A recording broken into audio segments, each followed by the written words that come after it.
Welcome to my short talk on Dr. Joseph Stevens. He was one of the local doctors in my one-place study of the parish of St Marybourne in Hampshire. He was the local doctor there from 1844 to 1879. This talk will discuss his training, his life during the 35 years he was the local doctor, his impact on the parish and legacy, as well as touching on other aspects of his life and after his retirement in 1879.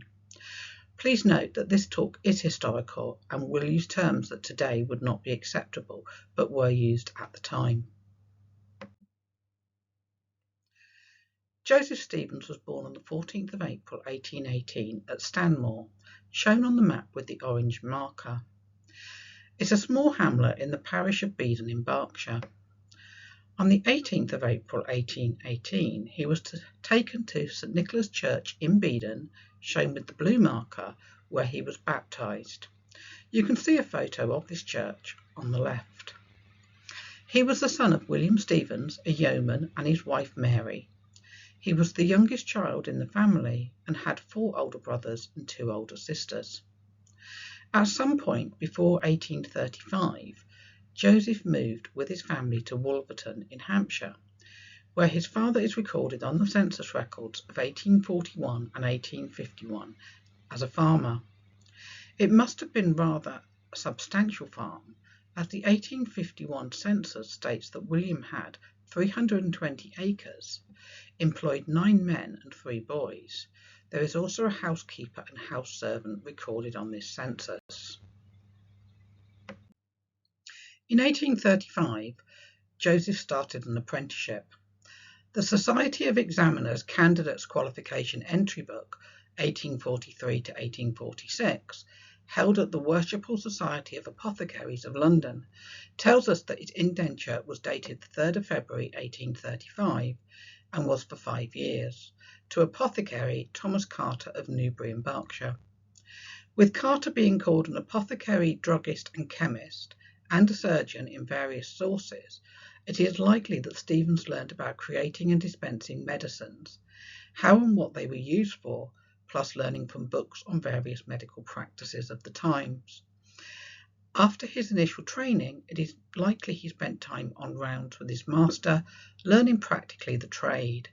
It is also possible that in the later years of his apprenticeship that he may have dealt with more minor ailments on his own.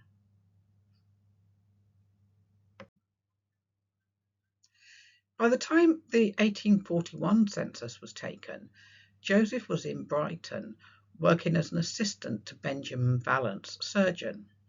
It is not known exactly what his role entailed, and the census suggests a surgeon's assistant. However, Kathleen Innes states that he was a dispenser to a firm of surgeons in her book Hampshire Pilgrimages.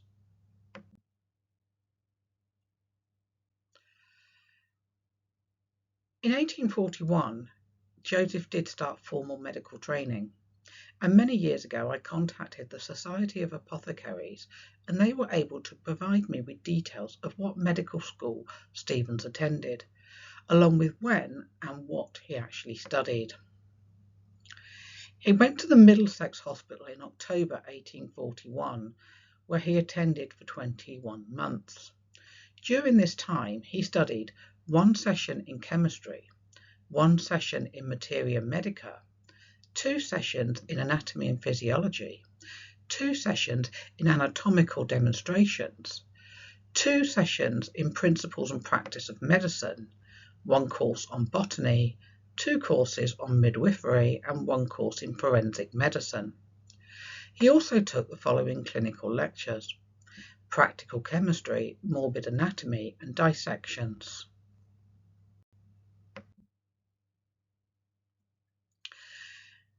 He had a number of qualifications, and we can see those here.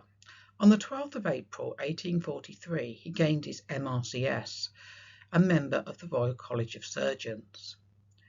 The year after, he got his LSA, licence to practice as a doctor, on the 11th of July 1844.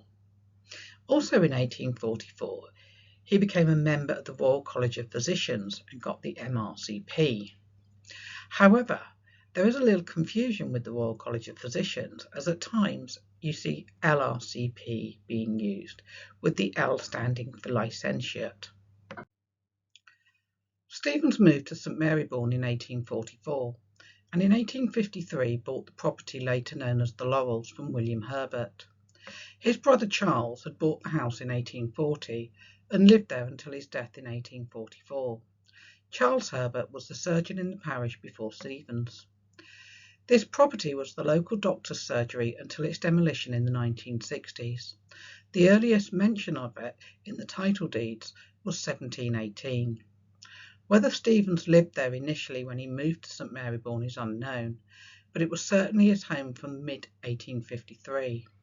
He held on to this property after his retirement, and it wasn't until 1891 that he sold it to Dr. Andrew Wilson Riddle, surgeon.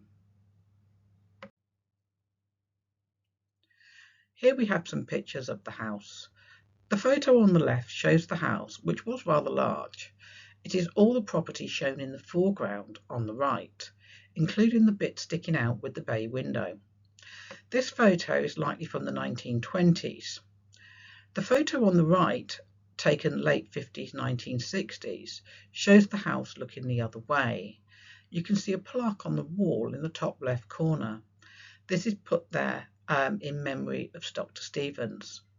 The people in this photograph include Kathleen Innes in the middle with a handbag in front of her there, and to her left Dr. Keyworth, the last resident of the house.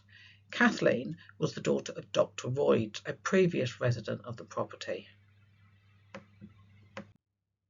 On the 23rd of February 1854, Joseph married Mary Laura Longman in St Peter's Church, St Marybourne. The pictures shown on the screen are from his book, A Parochial History of St Marybourne. There are many examples to be found with Stevens' name on. Death certificates after 1874 had to include the name of the doctor who certified the death. Newspapers may report on accidents. In 1873, a threshing machine exploded at Upper Wick. Stevens was the first doctor on the scene, there to do what he could.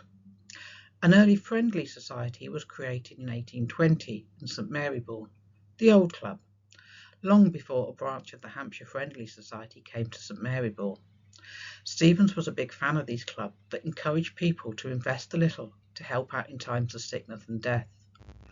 Compulsory smallpox vaccination began in the 1850s. In his role as Union Medical Officer for the Whitchurch Poor Law Union, it was his job to ensure that this was undertaken. Stevens' name can be found on many reception orders that were created for admission to the Hampshire Lunatic Asylum. In his role as Union Medical Officer, he had to examine the patient to establish if they were of unsound mind.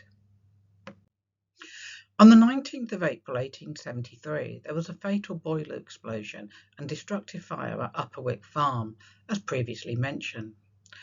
We're going to have a quick look at these small extracts on screen. As the Andover Advertiser reported on the inquest on the 25th of April 1873, the full article is many long columns long, but this extract just gives a little flavour of what Dr. Stevens' role was on the day. So Stevens reported that a man had knocked on his door at about 2 o'clock and told him that a lot of men had been killed at Wick Farm by the explosion of an engine. He went immediately and he found a boy lying on the side of the road with a fractured thigh. He did up the limb and sent him home, and then went to the cottages, where he found 2 men, Charles Ralph and Lloyd Goodyear, lying on their backs, both dead. He then went to the neighbouring cottage and saw Maria White lying on the floor, very much injured, having received a fearful scalp wound. Her right arm was nearly severed at the shoulder, but she was perfectly sensible. He had her removed upstairs, where Mr. Latham joined him. They removed the arm, which was nearly off, to dress it, and administered some stimulants and restoratives. Sadly, she died about 8:30 or 9 o'clock in the evening. So we're getting a sense of what could be done in his role as a doctor. And Mr. Latham was another doctor. He was from the nearby town of Andover. So it's a really good example of emergency medicine in the Victorian times. even though obviously the outcome was rather sad.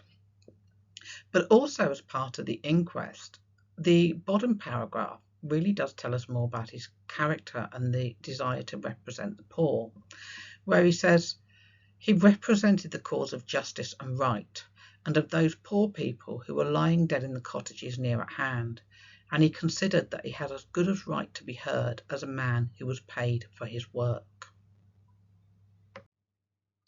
Kathleen Innes, in her book Hampshire Pilgrimages, tells us more about him and his character in this extract.